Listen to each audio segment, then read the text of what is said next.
Welcome to the Performance Strategies and Stumbles podcast with me, your host, Dan Howells. Today, we have the first strategy episode with Spencer Goggin. Now, Spencer's bio is in the footnotes of the show. Get on there and have a little look at his career to date and what he's been involved in. But we're going to get straight into the detail now as we head over to this episode with Spencer, detailing program design for diving athletes. Enjoy the show. I have Spencer Goggin with me today, who is based over in Australia. So, Spencer, let's just start by you telling everybody a little bit about yourself and the current role you have.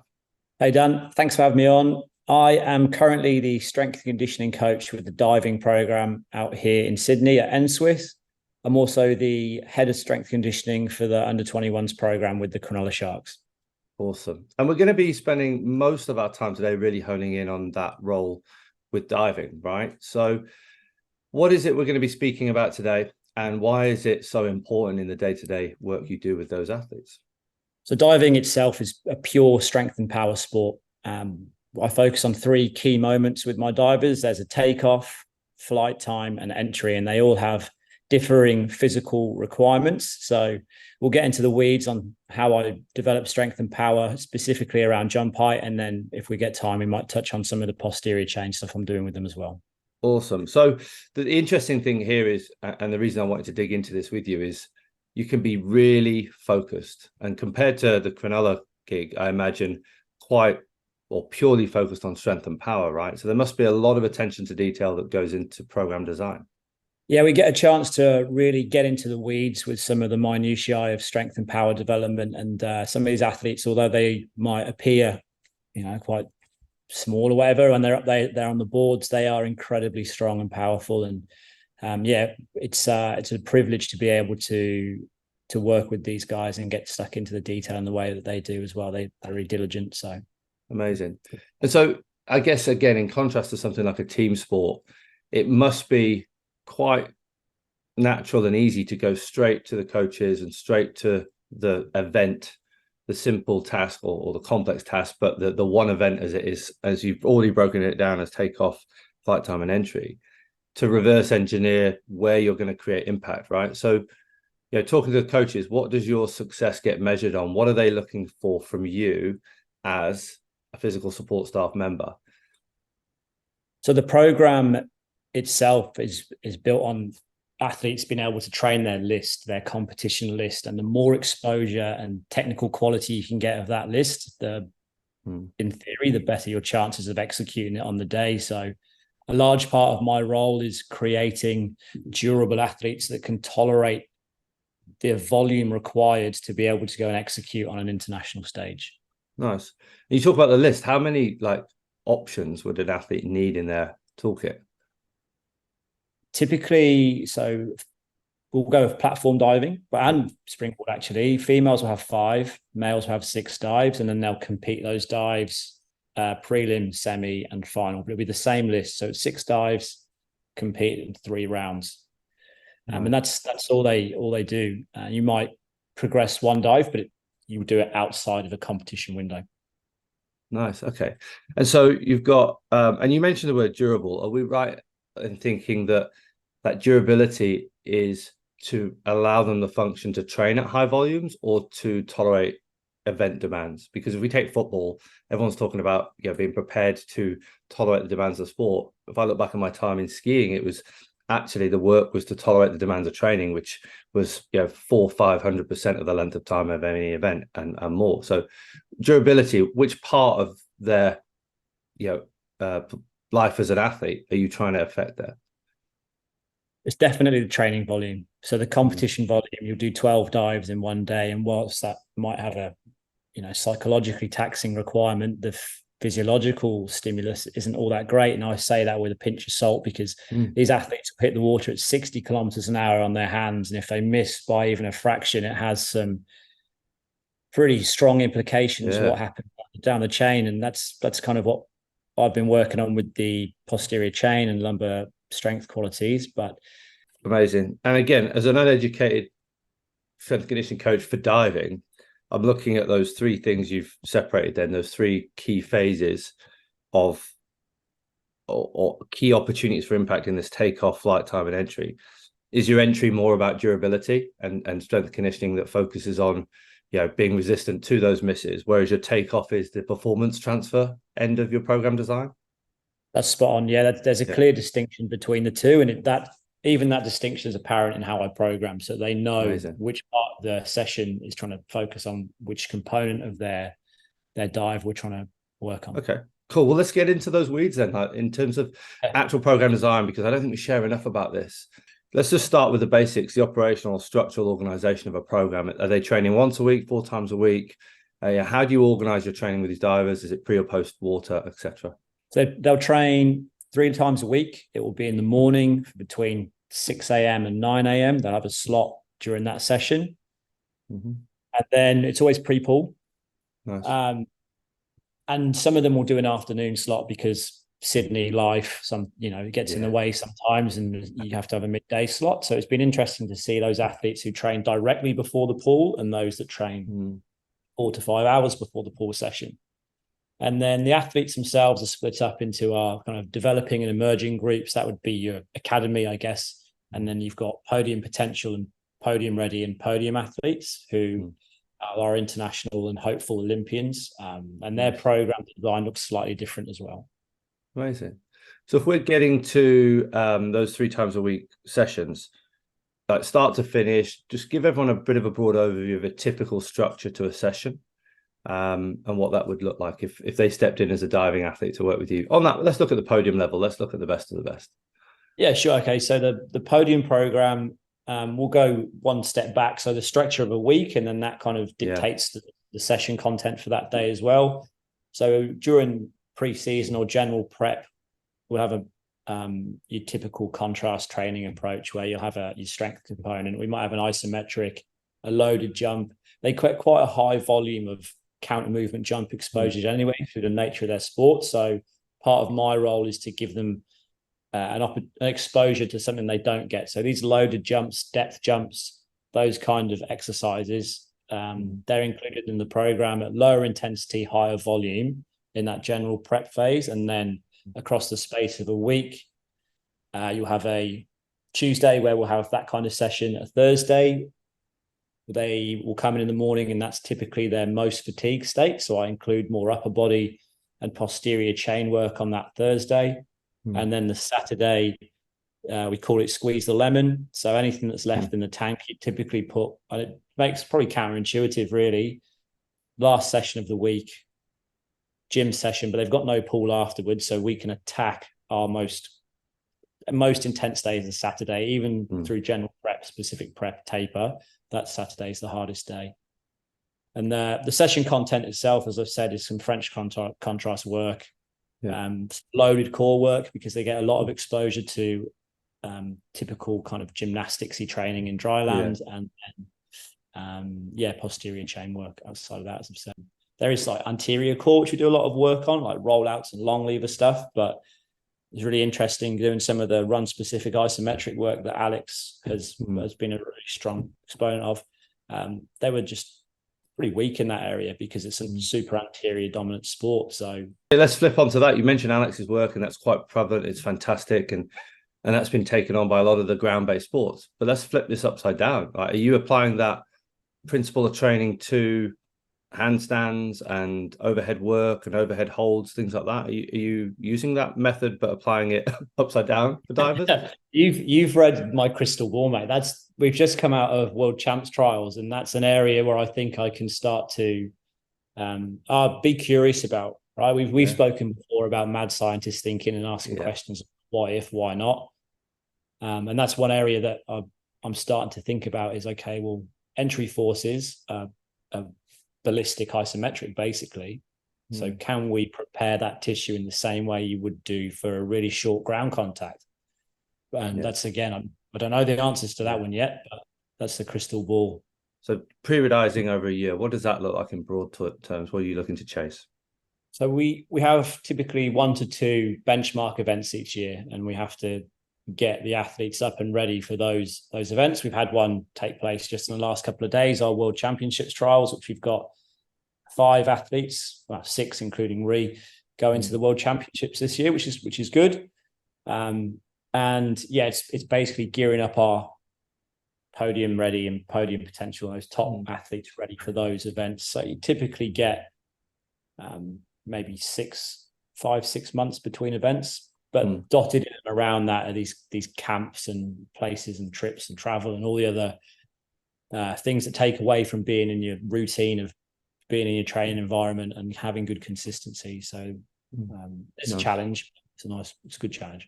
And then zooming in on that, then let's go end of the season. You're returning for that first block. I'm sure there'll be some diagnostics that we'll get into, but you must have a broad planning and pencil approach, at least, to we're starting here and we're going to progress to here and we're going to work to there. Or is it n=1 for everybody? How are you structuring overall design in that way? Yeah, definitely have some signposts that I like to work through. The triphasic training model is always a nice way to bring athletes back into some kind of general prep phase. And you can make those blocks or weekly phases for as long as you want. So we typically start with something like that, some traditional strength training, foundational movement, stuff that we'll all be doing. And then I use the counter movement jump screen once a week as our monitoring tool. And what I'm looking for during that phase is just how much force you can produce. Time isn't a constraint when we do our traditional work or in general prep. So let's just use that as a total force during a counter movement jump, something like that. And then we'll move into specific prep, which is where we're trying to change peak force qualities. We might use ballistic isometrics or some of our more intense max strength methods. Depth jumps will start to appear again. We use that for however long there is, depending on the next benchmark event. And then I will taper for international competitions. I will push them right up until the moment that they leave, because they have a natural taper when they travel, just through reduced exposure to strength stimulus when they're away. Now, a dive volume probably stays the same, but the intensity goes up. There's all these other influencing variables. So I push them right to the moment they leave. With domestic competitions or national championships, the things that we've just had, I'll taper for 2 weeks leading into it, because the travel window is much shorter. Nice, yeah, cool. That's the basic framework for a build up to a competition. But let's get into some of the program design then. In a given session, does the theme stay similar throughout the year for your? Let's just focus on those Tuesday, Saturday sessions. Are they starting with your sort of bang for buck exercises and then finishing with sort of ancillary work? It'd be great for listeners to understand and visualize some of the program design elements. I'll give you as much detail as I can. So general prep, we'll have, it looks typical training, right? You'd have your Olympic lifts first, but they're not in there because they are, we do your power stuff first. It's in there because it's more for learning. Nice. That, we've just reintroduced them. You've got the fresh athlete with probably the most attentive post warm-up. So that's my really coach intensive block, because when we move on to the specific prep, your Olympic lifts become a key lift. So if you're not technically competent in the lift in the block before, I don't include them in the next block. You go onto a trap bar, drop, catch, jump exercise instead. And then we go into as I said before, your French contrast block during general prep. So you'd have them back squatting or front squatting, so that includes Zerches as well for some of our younger athletes. Then an isometric if it's appropriate, a jump, and then a medicine ball exercise. Angular momentum's a really strong contributor to velocity in the air. So having fast arms and legs is actually has a really potent impact on what they do in the air. So making them good at their medicine ball drills is no matter what, general or specific, you have to move your arms and legs quickly has a strong crossover. That's cool. Yeah, so I was going to get into that then. And before you said that, my question was going to be, so is that we see a lot of med ball work kind of half-assed at times, where movements are not finished. We see it in box jumps even, where extension isn't completed and somebody's focusing on the landing before they've finished the jump. And so it sounds like med balls play a big part in training transfer for you because of this very specific element of peripheral limb contributions to the motion of the sport, right? And the athletes must be understanding of that, or do they not see the link?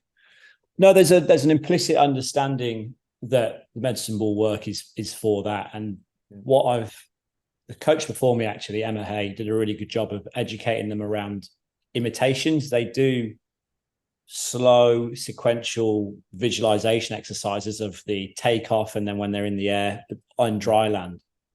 And so what we've done is take the takeoff part of that imitation and add a medicine ball to it and do it at the right speed with the right intent, as if you were jumping off a platform or a springboard. So in general, typically I'll go away from that and have your more traditional vertical toss. We don't really do much horizontal throwing. It's trying to throw the ball as high as you can in the air, and that will be from the drop catch throw or even just a stationary throw.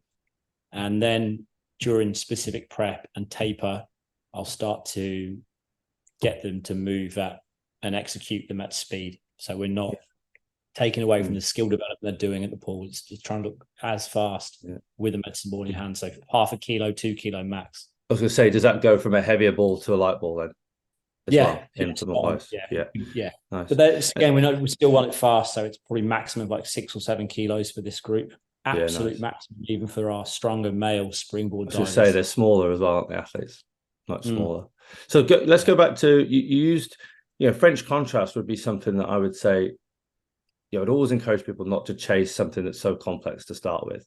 But we're talking about your podium athletes, and you talk about French contrast being part of your general prep. Did I hear that right? You did, yeah. So is that because you're still chasing a very general strength adaptation with your strength exercise? So would that look like a back squat into a jump? Talk us through at that point, the 4 exercises, sets and reps would be really cool to hear. Yeah, so we'd go, typically I'd go back squat, and then we'd either go into things like a box jump. So there's not the landing forces, but I've started to look at some accentuated eccentrics when we do our box jumping in general prep as well. As a bit more tissue preparation for the depth jumps that are going to be coming up. Yeah. And then we'd go to maybe a medicine ball exercise. So it's not classic French contrast. Amazing. So for me, I'm observing the program is like high force, low speed, and you're moving along the force velocity curve across 3 exercises, gaining in velocity, dropping in intensity. And that's if you had to hang your hat on the most important stimulus within that series, because it's general prep, is your first exercise your priority within that? Yeah, cool. And so just talk us through reps and classic intensities. Is that with these divers, are they working up to 6 sets? Is it 2 sets? I know the answer. We've spoken about this. I think it's really cool to hear for the listeners. Yeah, so we go on in multiple sets and high quality reps, and working through full range. And because I'm going to shorten the range up as we move through these blocks. So in general, it's just back squatting, front squatting, whatever can get you through full range. And we'd go up to 20, 24 reps at 80%. We've had a diver who his 1RM is 190, and he does a full range 190 back squat with the gym wear on at 0.35, so it's still quick. Yeah, he's a really powerful athlete. We have like a key session that I know he's kind of ready to rock and roll. If he can get 160 out for 4 sets of 5 with gym wear on and not dropping below that 0.35 until maybe the back end of the last 2 sets, that's when I know he's done enough work to be able to apply a more intense stimulus. So would you get up to as much as 6 sets? 5 or 6 sets, and then we're looking at max 5 reps in if we're going to that extent. But what I do try and use is the gym aware as well, and have a 10% velocity loss, just so we're getting really high quality stimulus even through general prep. That's interesting, because if you look at some of the research, they talk about for it to be a strength set, for that velocity drop to be 20 to 30%. But are you seeing that cooks these guys too much? Is that, and that 10% is a bit of a safeguard for you? And is that how you approach it? Or yeah, to be honest, I haven't been brave enough to try a 30% velocity loss with this group, because they still have to train in the afternoon, and if I absolutely fry them for 2 or 3 days and they can't jump, well then probably not going to be in the good books at work for very long. So That's an amazing point, though, isn't it? Because you're consciously or not, there's probably a very good decision there based on the organisation of the training, which is prior to their main priority. And if you're limiting their ability to take off the board, I imagine that limits their ability for flight time, which limits their ability to, go through the motion of the technical lift, which is potentially putting them in a dangerous position. Yeah, by being fatigued. 100%. During these, I do have a chance to push them a bit during general and specific prep, but the coaches are on the gym floor as well, so they can see what the athletes are doing. And then in the afternoon, if they've had a big morning, they'll do an easier pull session. So we kind of just organize the training sometimes. If someone wants to have a crack in the gym, the coaches go, all right, well, then we back off in the afternoon. We just work collaboratively like that. Okay, cool. So we've talked about the general prep there, and we go, let's say, back squat, box jump, or AEL, orientated exercise, med ball exercise. Is that all a lower body focus? So the med ball would be a throw orientated med ball exercise? Yeah. Right. Yeah, all lower body. And let's say you're working on that 4 sets of 5, 6 sets of 4 regime. Is that the session, or what would happen then? Obviously, you've got Olympic lifting, which is your coaching time, tech time in preparation for using that as a stimulus. You got your main work of the. Is there anything after that? Yeah, you go to your accessory work. So I'll do loaded carries with this group, just again for that lumbar control. Yeah. We'll do half Turkish get-ups, which they absolutely hate, but you get shoulder stability, wrist position. There's a lot of disguised injury prevention or robustness, whatever you call it. It's just training. So I try and crowbar it in, and then we'll top up with some isometric work, either hamstring, calf, low back, shoulder. We use the overhead shrug a lot. Oh, nice. Yeah. For a dive entry position with your hands, they go slightly wider, so you're getting more scap control as well. So let's flip then to the specific side of things. You sounds like you're using Olympic lifts, loaded jumps, more in that type of session, leading into specific prior to taper. So again, what would that session look like if we broke that down? So if we broke that session down, you would go Olympic lift or drop catch jump, and I'd sometimes even program that twice a week. The first time you program it is for speed, so we might sit at 30% of body weight as an absolute value and just get the gym wear out and see where you're at.